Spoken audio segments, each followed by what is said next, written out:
Good morning, El Paso Cougars. We're going to spend our late start this morning talking about why we all must become digital citizens. So, just to start off, we need to talk about what digital citizenship is. And it's defined as using technology responsibly and by any individual who utilizes digital devices and the internet to interact with their community. Now, digital citizenship can be good or bad. I think we all can imagine what bad digital citizenship includes: cyberbullying, cheating, social media use that's inappropriate and irresponsible, and just general ignorance about being safe and secure online. And then good digital citizenship helps our students and ourselves to protect and respect everyone in this digital age. It's so important to be able to empathize, to connect and build relationships with each other in a healthy way. Essentially, good digital citizenship should be taught in our classrooms. So, why do we need to teach digital literacy? And essentially, doing this will teach lifelong skills. Technology is only increasing. And we've seen over the last year, our students are going to use technology more and more as they work together, they learn, and they communicate in the classroom. Think about last school year where virtual, remote, and hybrid learning was a huge component of our students' years. These good digital citizenship skills will be utilized by our students as they look for jobs and they apply to, whatever post-secondary institution they choose later in their life. That will help our students avoid the risks of online learning and increase their confidence as digital citizens. It's important to make sure that we're teaching our students information literacy. There's so much information available on the internet, and as students utilize this resource, they need to be taught how to distinguish between useful information and spam. Another why is to prevent cyberbullying. That's an ever-increasing concern for our students and even for ourselves as we participate in virtual environments. And we need to establish clearly defined guidelines and embed them within our instruction to help our students learn this. Another why is online safety. It's a critical component of good digital citizenship. We need to teach our students to be mindful and prioritize online safety. And as we do that, they're less likely to be victims of the dangers that lurk online. This will help them become more confident, who will refrain from unsafe practices. Another why is to teach our students digital responsibility.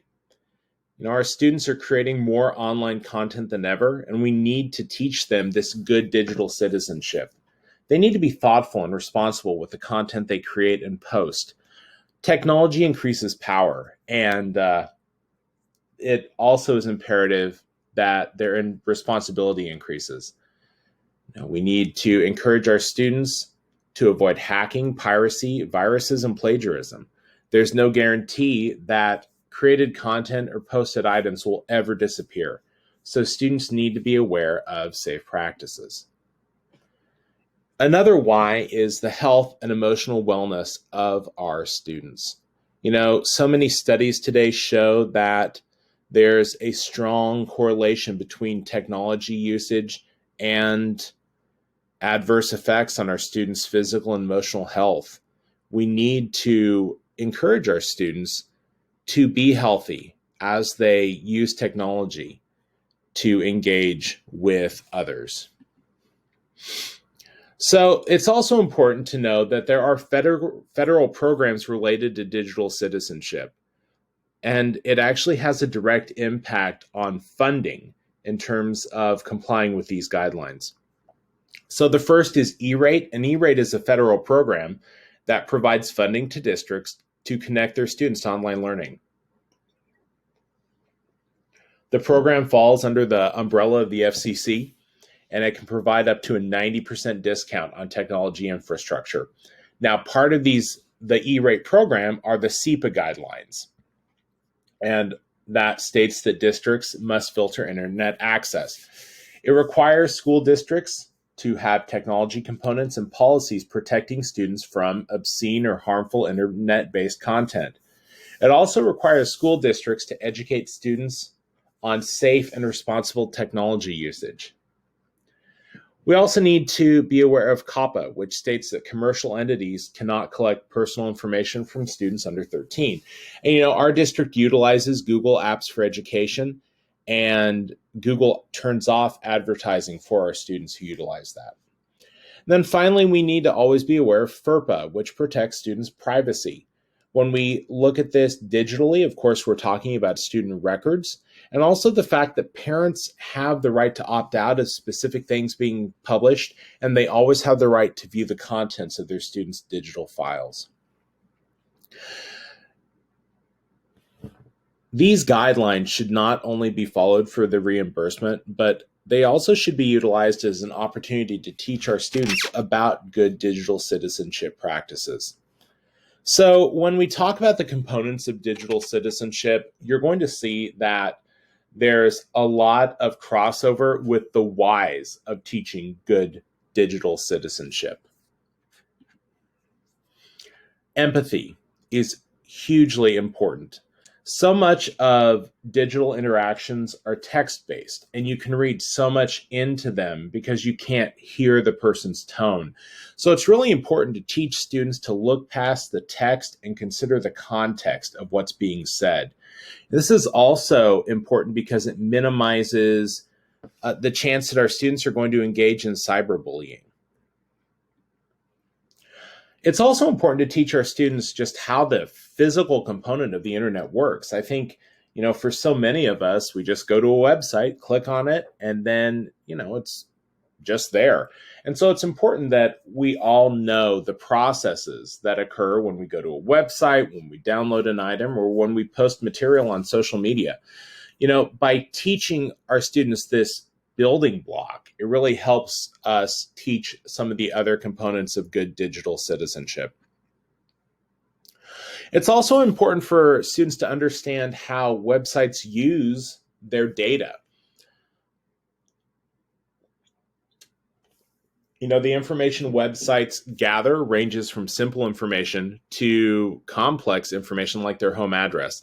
A lot of it's used for marketing, but some companies will gather a lot of intrusive information on online practices and then sell it. Students also need to be aware of what constructs their digital footprint. What people post today never will truly be deleted. And by instructing our students on this, we are encouraging them to reflect on what they post. Now, that digital footprint can follow our students into adulthood. We also need to teach our students about digital literacy, to discern about information they view online. They need to be able to know what the information is saying, where it came from, and if it's true. We also need to teach our students about ethics and protecting themselves.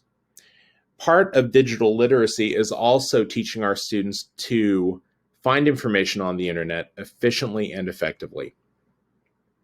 We also need to instruct our students that not everyone has the same access to digital technology.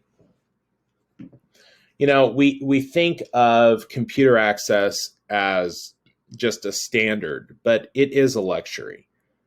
In so many parts of the world, including the United States, people don't have access to a quality internet connection. And we saw this last year, when we went remote and our district made hotspots available. And that's what so many of our students used so they could connect to the internet. We also need to teach about digital wellness. Our students need to know when it's time to take a break so they have a balance between what's real and their online experiences. Too much screen time will have a negative effect on our students, and so we need to teach them moderation and even the importance of incorporating healthy practices into their life. We also need to teach our students how to be secure in their digital interactions. They need to know how to keep their physical devices private. They need to know the difference between appropriate and inappropriate online interactions. They need to know when and where it's okay to post personal information and the risks, even associated with online shopping. We also need to teach our students ethics, always, but digital ethics specifically for this. Copyright law is so important because it's easy for us just to go onto the computer and then copy and paste things. We need to teach our students about plagiarism and the consequences associated with it, as well as refraining from illegal activities like piracy and theft. So now we need to look at how we can teach digital citizenship. And really, teaching digital citizenship is like teaching any other subject. We need to use structured research-based lessons to teach the concepts. Then we model what we teach. And then we need to offer our students a chance to apply their knowledge in real-world scenarios. We can also integrate these concepts into other content areas. And really, by building a robust digital citizen curriculum, we can influence our students, their families, and even ourselves to interact with the online community in a safe way.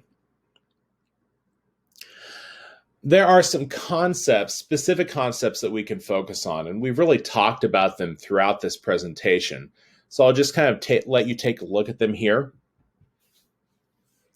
And then we're going to talk about a specific format. And this isn't really something our district uses right now, but I think it's still a good model that we can review.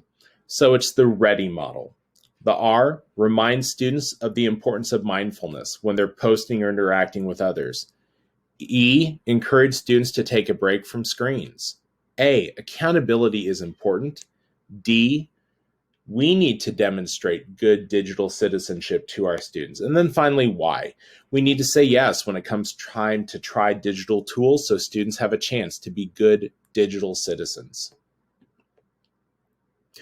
Teaching these strategies to our students is central to making sure that they're both safe and interact positively with each other online. So, what district policies help enforce this? Well, our board policies, there are multiple board policies that address these different aspects for our students and staff. And the policies are listed here, and they address appropriate computer usage by students and staff and the consequences for breaking them. We can also see those things in our elementary handbook, which provides guidelines for computer usage, our Google Apps for education and technology usage. These guidelines detail how our students can exhibit good digital citizenship in our online environments. Consequences for not following these include being suspended and then ultimately losing their internet access, their network access, and their computer usage. Our students could be suspended from school, expelled, or even have legal action, depending on the situation. In conclusion, I did want to share the resources for this presentation. I've organized them into some themes. And so if you want some overview of digital citizenship, those concepts, and teaching digital citizenship, these are the resources you want to look at. And here would be an example. They're all hyperlinked. If you're interested in reading about E-Rate, SEPA, and the other federal programs, here are the resources for that. If you're interested in the local board policies or the elementary handbook, I've included those links here. And really, just finally, I want you to think about the fact that it's so important that we educate our students to create positive digital identities and demonstrate everything they've learned. Now, by generating this online content, by our students generating online content to showcase their abilities, they will learn in new ways and also develop skills that will prepare them for the future by developing their college and career readiness. And with that, I thank you for taking the time to talk about this with me today. Now, the next slides are more for my role as a student. Standard correlation here. And this is how this assignment was relevant to my learning. And finally, my reflection piece.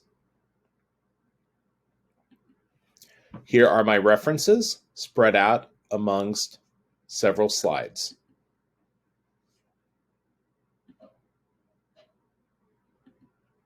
And with that, I thank you.